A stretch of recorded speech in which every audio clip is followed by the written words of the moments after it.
नमस्कार आप सभी को। मैं विजयपाल सिंह, हिंदी अध्यापक, आप सभी का अपनी हिंदी कक्षा में हार्दिक स्वागत करता हूं। आज का हमारा प्रकरण है पठन शिक्षण के अंतर्गत मौन पठन, साइलेंट रीडिंग। मैं इस वीडियो की उपयोगिता के बारे में आपको बता देना चाहूंगा कि यह वीडियो विशेष तौर से मैंने डीएलएड एवं बीएड के प्रशिक्षु छात्राध्यापक एवं छात्राध्यापकों हेतु निर्मित की है। इसके अतिरिक्त यह वीडियो प्रत्येक राज्य के टीईटी एवं सीटेट परीक्षा में सम्मिलित होने जा रहे अभ्यर्थियों के लिए भी विशेष कारगर सिद्ध होगी, ऐसा मेरा विश्वास है। शुरू करते हैं। यहाँ पर मौन पठन में हम सबसे पहले पठन की बात करते हैं। पठन क्या है?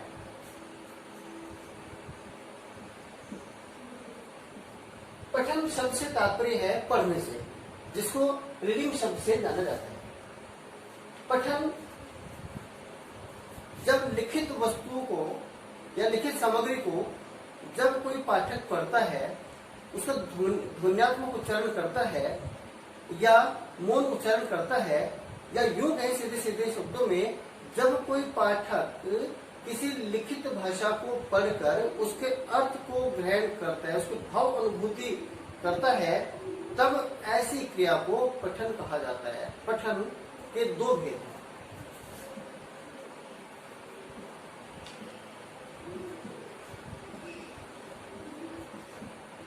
मौखिक पठन,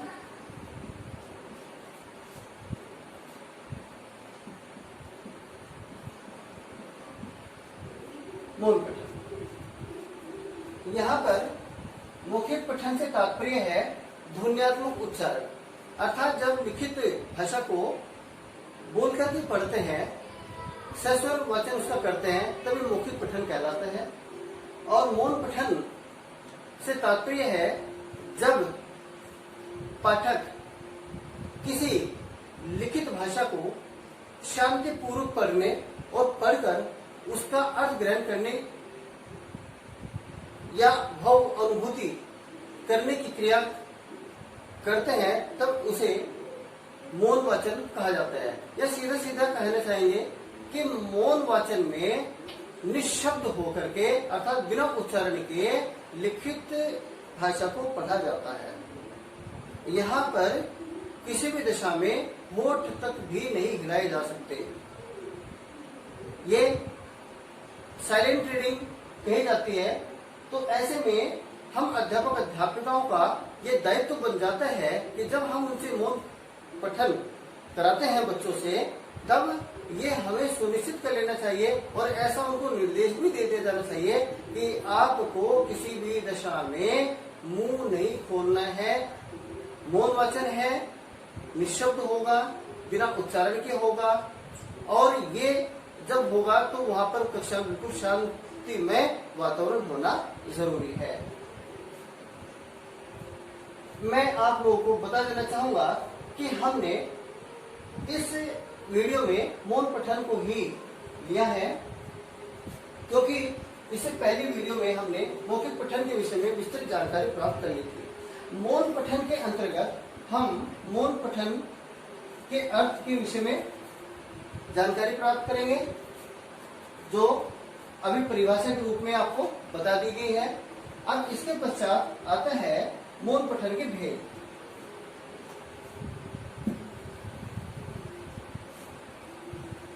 मौन पठन के भेद,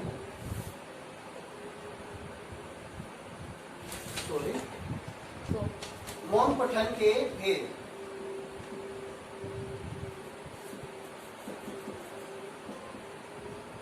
दो भेद है मौन पठन के।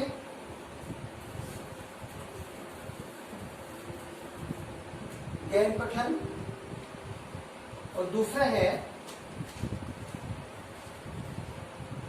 द्रुत पठन। जहां पर गहन पठन को अंग्रेजी में इंटेंसिव रीडिंग तथा द्रुत पठन को रैपिड रीडिंग शब्दों से जाना जाता है। गहन पठन को गंभीर पठन तथा द्रुत पठन को त्वरित पठन भी कहा जाता है, क्योंकि गहन शब्द से तात्पर्य ही है किसी चीज को सूक्ष्मता से, गंभीरता से उसका आकलन किया जाना ही गहन प्रक्रिया कहलाती है। द्रुत पठन से तात्पर्य, द्रुत से तात्पर्य है तेजी के साथ, जैसे द्रुत वेग होता है ऐसा तेजी से पठन करना, इसको शीघ्रता पूर्वक वाचन भी कहा जाता है। गहन पठन के अंतर्गत हम उच्च साहित्य एवं दर्शन इत्यादि का अध्ययन करते हैं, क्योंकि वह उच्च साहित्यिक भाषा शैली में लिखे गए साहित्य होते हैं और उनमें गूढ़ भाव सन्निहित होते हैं। तब जब पाठक ऐसे उच्च साहित्य या दर्शन का अध्ययन करता है, तब वह उसके एक एक शब्द का अर्थ समझते हुए, उसके गूढ़ भाव और विचारों को समझते हुए आगे बढ़ता जाता है, पठन क्रिया करता जाता है। तो ऐसे पठन को गहन पठन या गंभीर पठन कहा जाता है।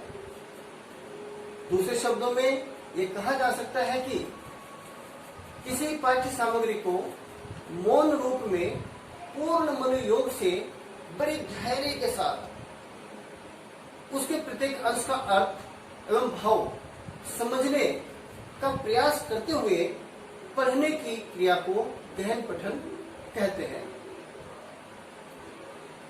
गहन पठन करते समय पाठक के पास उसका अपना पर्याप्त शब्द कोश होना जरूरी है। उसकी कल्पना शक्ति, उसकी चिंतन शक्ति, उसकी कल्पना शक्ति विकसित होनी चाहिए, तभी वह गहन पठन कर पाता है।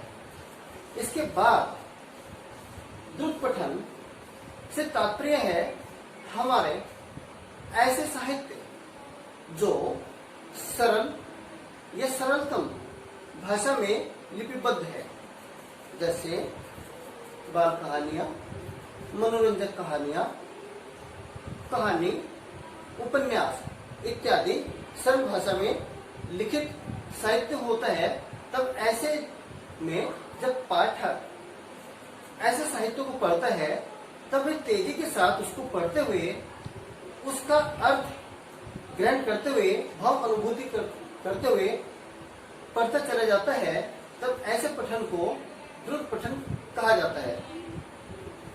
या दूसरे शब्दों में इसको ऐसे परिभाषित किया जा सकता है कि किसी पाठ्य सामग्री को मौन रूप में तीव्र गति से पढ़कर उसके अर्थ एवं भाव को ग्रहण करने की क्रिया को द्रुत पठन कहते हैं।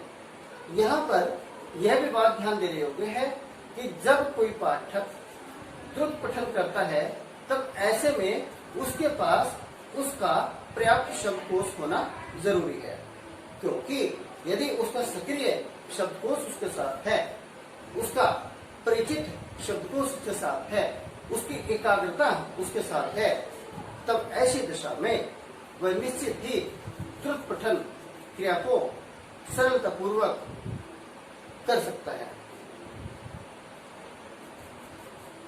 मौन पठन का भाषा शिक्षण की दृष्टि से अत्यधिक महत्वपूर्ण स्थान है। जैसा कि पहले बताया गया था कि पठन के दो मुख्य भेद है, मौखिक पठन और मौन पठन। यहाँ पर मौखिक पठन जो सस्वर वाचन कहलाता है, वहीं मौन पठन एक ऐसी प्रक्रिया होती है जहाँ पर शांत भाव से बिना उच्चारण किए इसको पढ़ा जाता है, लिखित साहित्य को। अब ये बात ध्यान देने की है कि यदि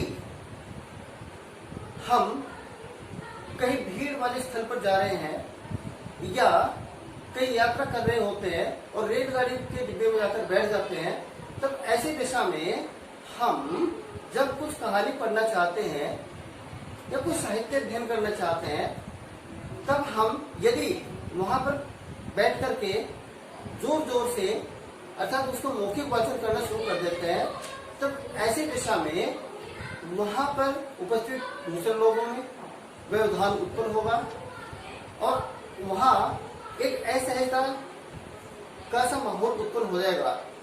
यदि लोग सारे मौखिक वाचन करने लगे तो मैं समझता हूं कि पूरे विश्व में एक अजीब सा कोलाहल मच जाएगा और एक अजीब सी स्थिति उत्पन्न होगी, क्योंकि मौखिक वाचन किसी भी दिशा में ज्यादा नहीं किया जा सकता और यदि किया जा सकता है तो शांति भंग होने का ही प्रतीक है।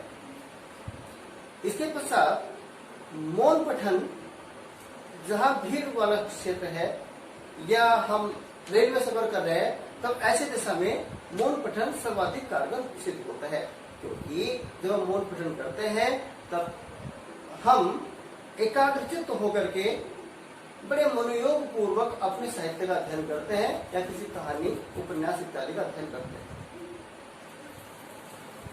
यहाँ मैं बता देना चाहूंगा कि मौखिक पठन से सर्वाधिक महत्व मौन पठन का है, क्योंकि मौखिक पठन में जब हम किसी पुस्तक को पढ़ते हैं तब हम बहुत कम शब्दों का उच्चारण कर पाते हैं 1 मिनट के अंतर्गत, और वहीं हम मौन वाचन में अनेक शब्दों का उच्चारण, उसके सापेक्ष बहुत ज्यादा शब्दों का उच्चारण हम कर सकते हैं। तो इस लिहाज से मौखिक पठन की अपेक्षा मौन पठन का दायरा विस्तीर्ण है और मौन पठन का अभ्यास हो जाने पर विद्यार्थियों को भी गृह कार्य देने में आसानी हो जाती है। तो इस प्रकार से हम इस निष्कर्ष पर पहुंचते हैं कि मौखिक पठन की अपेक्षा मौन पठन का भाषा शिक्षण की दृष्टि से सर्वोपरि स्थान है। मौन पठन के लिए ये जरूरी है कि हम उचित आसन में बैठे, एकाग्रचित्त हो, हमारे पास सक्रिय शब्दकोश हो, परिचित शब्दकोश हो, तो ये सारी बातें ये मौन पठन के आवश्यक तत्व कहलाते हैं। यहाँ पर मौन पठन के आवश्यक तत्व मुख्यतः 7 होते हैं।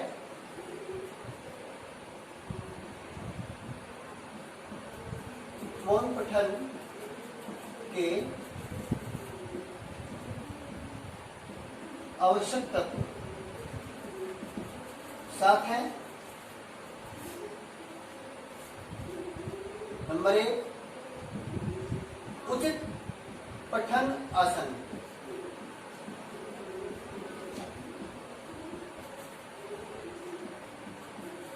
एवं मुद्रा। इसमें पाठक को जब वह मौन वाचन कर रहा होता है, या मैं ये कहूंगा कि मौखिक वाचन में भी यदि कोई मौखिक वाचन कर रहा है या किसी प्रकार की पठन क्रिया कर रहा है, तब ऐसे में उसको उचित स्थिति में बैठना चाहिए, उचित आसन बैठना चाहिए। और वो आसन कौन सा होगा? उसमें पाठक को सीधे बैठना चाहिए और इतना सीधा कि उसकी रीढ़ की हड्डी सीधी रहे। जब उसकी रीढ़ की हड्डी सीधी रहेगी और वो सीधा बैठ करके उसको पढ़ेगा, तब वो शांत भाव से पढ़ेगा और उस पाठक को थकान का अनुभव भी नहीं होगा।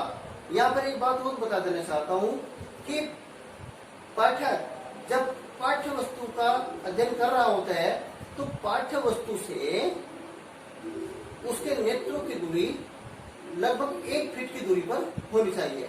अर्थात आंखों से पाठ्य वस्तु या पुस्तक से उसकी दूरी नेत्रों की 1 फीट की होनी चाहिए, 30 सेंटीमीटर, अर्थात बिल्कुल 30 सेंटीमीटर। यहाँ पर गौरतलब है कि किन्हीं किताबों में 25 सेंटीमीटर और किन्हीं किताबों में 35 सेंटीमीटर दी गई है, परंतु यूपी टेट में यह प्रश्न आया था और उसमें 30 सेंटीमीटर को ही सही माना गया था।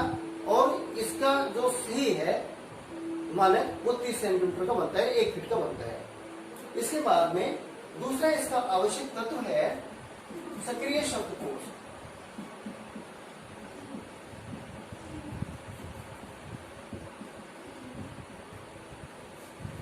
सक्रिय शब्दकोश में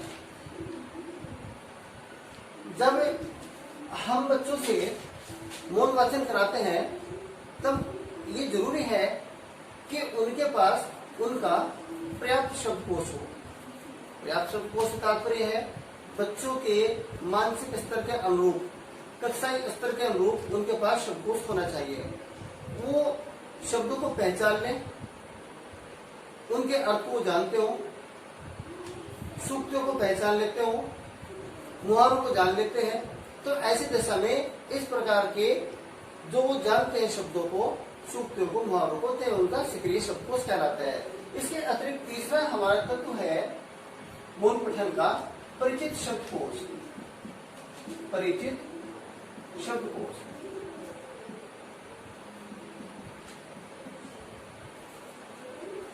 जब बच्चे को हम मौन वाचन करने हेतु कोई पाठ्यांश देते हैं तब उस समय हमें सुनिश्चित कर लेना चाहिए क्या यह पाठ्य वस्तु बच्चे की पहुंच से परे तो नहीं है। यदि है तो ऐसी दिशा में हमें उनके जो अपरिचित शब्द है उस किताब में हमें लगता है कि बच्चा इसको नहीं पढ़ पाएगा, तब ऐसे शब्दों को हम काठिन्य निवारण के द्वारा या उनकी उचित व्याख्या करके कठिन शब्दों की उनके सामने प्रस्तुत कर सकते हैं सरलतम रूप में उन शब्दों को। तब ऐसे में बच्चे उनको जान लेंगे, उनको कंठस्थ कर लेंगे, तब उन्हें मौन पठन करने में या मौन वाचन करने में कोई व्यवधान उत्पन्न नहीं होगा। यदि बच्चे के पास उसका पर्याप्त शब्दकोश है और वो सूक्ति, मुहावरे, लोकोक्ति जानता भी है, कोई 2-4 अपरिचित शब्द उसमें आ जाते हैं, तब ऐसी दशा में वह उसका केंद्रीय भाव तो समझ लेगा, सेंट्रल आइडिया तो समझ लेगा, लेकिन उसको दिक्कत कहाँ आएगी कि वह मौन पठन जो वेग से कर रहा था, द्रुत वेग से कर रहा था, तब उसमें व्यवधान उत्पन्न हो जाएगा।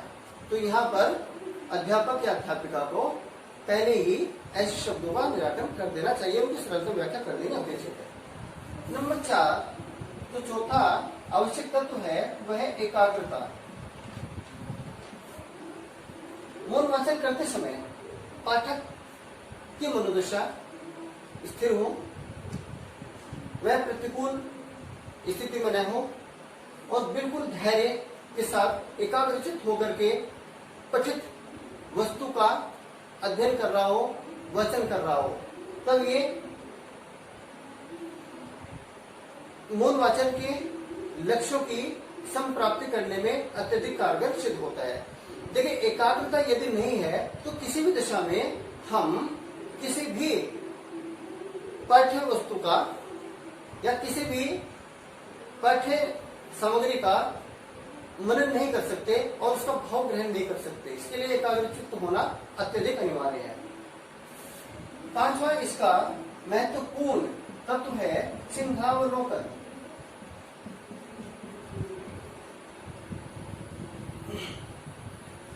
सिंहावलोकन शब्द 2 शब्दों के मेल से बना है, सिंह धन अवलोकन। जहां पर सिंह से तात्पर्य शेर से है, अवलोकन से तात्पर्य देखने से है। अर्थात जिस प्रकार से सिंह यानी शेर आगे चलते हुए पीछे देखते हुए जाता है, तब उसको सिंहावलोकन कहा जाता है।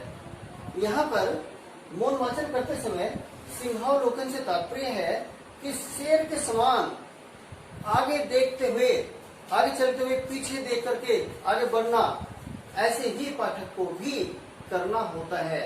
जब वह मौन वाचन कर रहा होता है या कर रही होती है, तब वह जब आगे बढ़ते हुए जा रही है तो उसको पिछले जो पठित वस्तु है उसका भी स्मरण उसको होना चाहिए। अर्थात यहाँ मैं कहूंगा कि पुरातन से नवीनतम का सह संबंध होना जरूरी है। तो सिंहावलोकन 5 तत्व अनिवार्य तत्व था।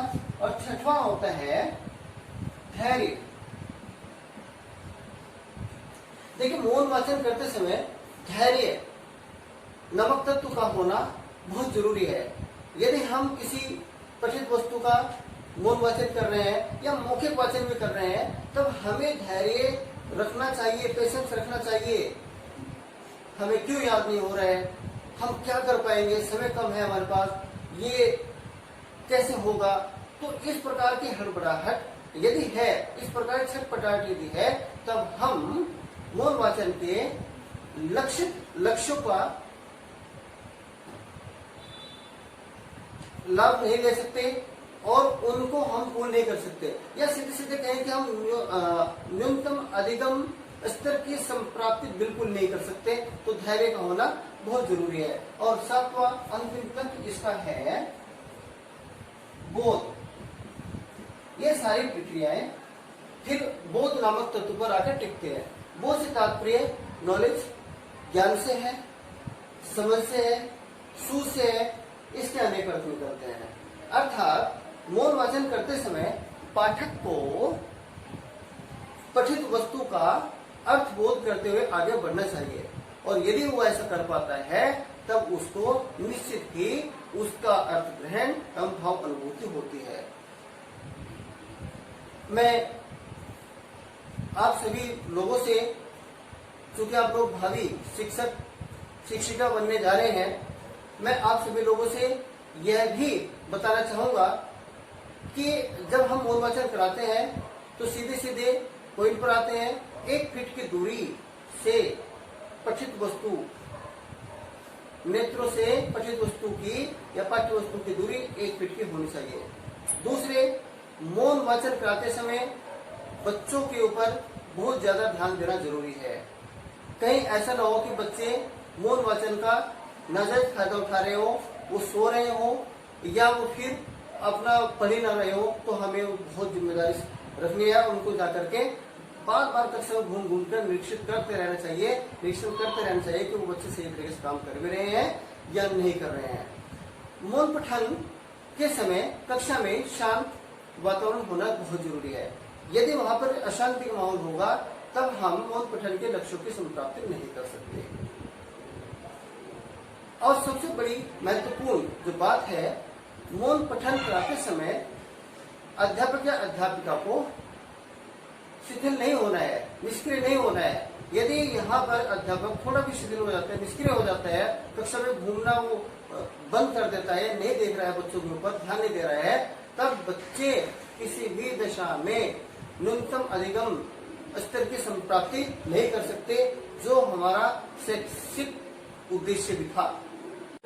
तो प्रिय प्रशिक्षुओं, आज हमने मौन पठन के विषय में जानकारी प्राप्त की, जिसके बारे में हमने मौन पठन के अर्थ, उसके भेद, उसके महत्व, तत्व के बारे में जानकारी प्राप्त की। मुझे उम्मीद है कि आप सभी लोग इससे लाभान्वित हुए होंगे। मिलते हैं अगली वीडियो में, तब तक के लिए नमस्कार।